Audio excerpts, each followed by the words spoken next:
Naglunsad din seryehin operasyon ang Eastern Samar Police Provincial Office o ESPPO nga nagresulta malang puson nga kaarison 8 ka tawo nga may mga warrant of arrest sa magkaiba-iba nga lugaran probinsya ang naglabay nga Abril 21.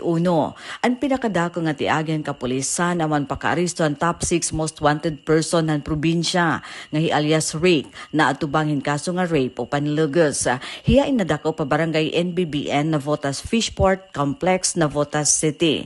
Naaresto gihapon na ni kasiyam nga most wanted person nga alias Nol nga may ada naman kaso nga acts of lasciviousness ha barangay Paypayon bungtohan oras.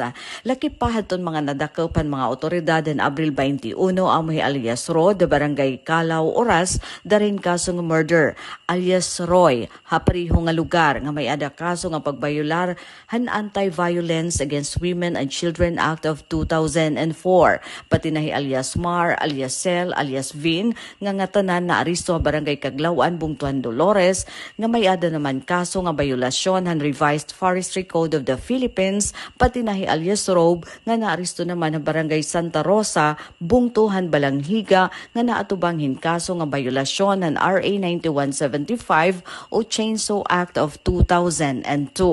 Ang mga suspitsado inya na ada na kustudiyahan mga otoridad para han kaangayan nga pagproseso han kaso.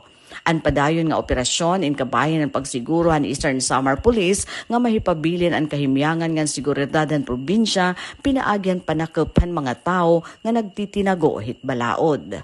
Para habagong Pilipinas, Daisy Lalosa Bilizar, Radyo Pilipinas, Radyo Publiko, Borongan.